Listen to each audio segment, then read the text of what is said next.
आपको 4 number input लेने हैं, आपको 4 नंबर इनपुट लेने हैं और आपको चेक करना है कि सेकंड नंबर फोर्थ नंबर से यदि बड़ा है तो, यदि सेकंड नंबर फोर्थ नंबर से बड़ा है तो उन चारों नंबरों का आपको सम को डिस्प्ले करना है। लेकिन यदि सेकंड नंबर फोर्थ नंबर से छोटा है तो उनके एवरेज को प्रिंट करना है, डिस्प्ले करना है। ओके, इसी का हम लोग क्या बनाते हैं, एक सूडो कोड बनाने की कोशिश करते हैं। सूडो कोड कैसे बनेगा देखते हैं। सबसे पहले क्या करना है आपको, एक चीज़ ध्यान रखिएगा आप लोग, अलाइनमेंट का विशेषकर ध्यान रखिए। जो वेरिएबल आप स्मॉल लेटर में लेंगे वही आपको स्मॉल लेटर में आगे यूज़ करना है। ठीक है, ऐसा नहीं कि वहाँ पर तो एस छोटा ले लिया आपने, यहाँ एस बड़ा कर दिया, दोनों वेरिएबल में अंतर आ जाएगा। ठीक है, क्योंकि कंप्यूटर हम लोग ऐसे हाथ से कर रहे हैं तो कोई दिक्कत नहीं है, कंप्यूटर उसको लेने से मना कर देगा। ठीक है, अब हम शुरू करते हैं। सबसे पहले क्या करना है, सबसे पहले आपको स्टार्ट कर देना है। अगर आपको अलाइनमेंट से दिक्कत आ रही है तो क्या करिए, आप स्टार्ट के बाद सीधा स्टॉप लिख दीजिए यहाँ पर सामने उसकी। ठीक है, स्टार्ट स्टॉप हो गया बिल्कुल सीध में आपका। उसके बाद क्या करना है आपको, अगर आपको अलाइनमेंट्स की यहाँ पर भी प्रॉब्लम है तो आप एक लाइन ड्रॉ कर दीजिए। उसके बाद आप करना शुरू करिए। उसके क्या करिए, आपको क्या करना है, आपको चार वेरिएबल लेने हैं। a बराबर 0, b बराबर 0, c बराबर 0 और d बराबर 0। अब इन चारों का आपको सम कहीं ना कहीं पर रखना पड़ेगा और इन चारों का सम निकालने के बाद एवरेज भी आपको कहीं ना कहीं रखना पड़ेगा। तो उसके लिए हम दो वेरिएबल और लेते हैं। दो वेरिएबल कौन से हैं, एक तो ले लीजिए आप सम और एक ले लीजिए एवरेज। ये दो वेरिएबल आपके ले चुके हैं। अब हम चारों नंबर में इनपुट लेते हैं। चारों नंबर में इनपुट लेने की कमांड कौन सी है, इनपुट कमांड। उसके बाद आप इनपुट कमांड से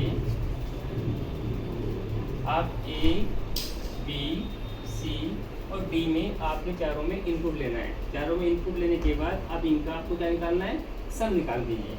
सम कैलकुलेट कर दीजिए। सम बराबर A plus B plus C plus D.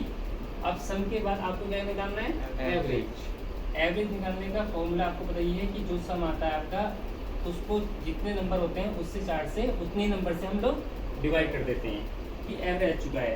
अब यहाँ पर हमें क्या करना है, यहाँ पर अब दिखाई देता है आपको कि यहाँ पर छोटा पड़ गया है, तो आप स्टॉप को ऐसा खत्म कर दीजिए। क्लियर, आगे करते हैं, कर लेते हैं हम लोग। इसके बाद क्या करना है, आप इफ स्टेटमेंट लगा दीजिए। कंडीशन आपने कहा यदि second number fourth number greater than fourth number, B से बड़ा है तो डिस्प्ले क्या करना है आपको, डिस्प्ले कर दीजिए आप सम। और एल्स में आपको प्रिंट करना है एवरेज। इसको प्रोग्राम को दोबारा से हम समझाने की कोशिश करेंगे क्या हो रहा है प्रोग्राम में, एक मिनट रुकिए बस। इसके बाद आप स्टॉप कर दीजिए। अब ये प्रोग्राम बन चुका है। इस प्रोग्राम को रन करके देखते हैं कि प्रोग्राम चलता कैसे है। ओके, ए में वैल्यू क्या है 0, बी में क्या है 0, सी में क्या है 0, सम में क्या है 0 और एवरेज में क्या है 0। अंकित आप बोलेंगे, आपसे पूछ रहा हूँ मैं, ए में वैल्यू लीजिए कुछ भी बताइए, 1, बी में 2, सी में 4, थोड़ा जोर से बोलिए, मुझे कम सुनाई देता है सन से, डी में 6। यस, अब आ रही है। इन सबका सम कितना रहेगा, 13। बताइए कितना आएगा, 13 आएगा। यानी कि हमारा सम निकल चुका है कितना, 13 आ चुका है। और एवरेज कितना आएगा 4, यानी कि पूरा इंटीजर आएगा, पॉइंट में नहीं आएगा, पूरा इंटीजर आएगा। कितना आएगा 3। अब यहाँ बात करते हैं, बी में वैल्यू क्या है आपकी, बी में वैल्यू क्या है 2 और डी में वैल्यू क्या है आपकी 6। क्या 2 6 से बड़ा है अंकित? हाँ हाँ हाँ, सोचिए आराम से।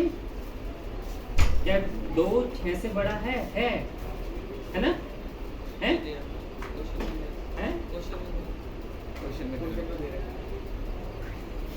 क्वेश्चन दोबारा पूछ रहा हूँ आपसे, क्या 2 6 से बड़ा है? नहीं है, पक्का? क्वेश्चन मैं गलत हूँ, देख सोच आराम से। मैं कह रहा हूँ कि बड़ा है। बड़ा है नहीं है, चलो आपको बात मान लेते हैं, यानी कि 2 6 से बड़ा नहीं है। जब मैंने आपसे ये कहा कि जब ये कंडीशन फॉल्स होती है किस में जाते हैं हम लोग एल्स में, तो डिस्प्ले क्या हो जाएगा एवरेज में क्या वैल्यू है 3।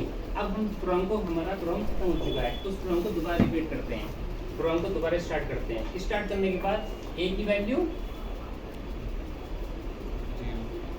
0, बी की वैल्यू 0, सी की वैल्यू डी की वैल्यू, अब सम की वैल्यू यहाँ भी 0 कर दीजिए और एवरेज की वैल्यू भी यहाँ पर 0 कर दीजिए। ओके, अब प्रोग्राम को दोबारा से हम लोग रन करते हैं। ए की वैल्यू हम लेते हैं 10, बी की 20, सी की 30, डी की 40।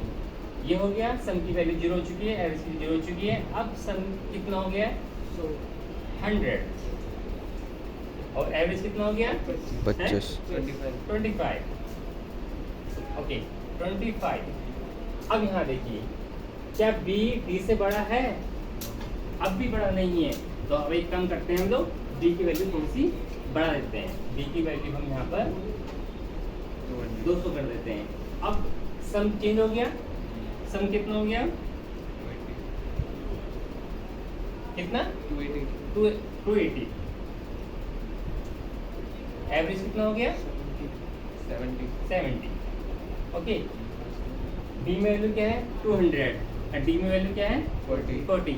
240 से बड़ा है कंडीशन यानी कि ट्रू है, तो कंडीशन ट्रू होगी तो किस में जाएगा सम मेन में इफ में जाएगा। इफ में जाने के बाद सम की वैल्यू कितनी है 280, प्रिंट क्या हो जाएगा 280। ध्यान रखिएगा दोनों में से कंडीशन एक बार में एक ही चलेगी, दोनों में से इफ में या एल्स की कंडीशन दोनों में से एक ही कंडीशन एग्जीक्यूट होगी, दोनों कंडीशन कभी भी एक साथ एग्जीक्यूट नहीं होती है। समझ में आ गया? इस तरह से प्रोग्राम आपका बनता है। क्लियर?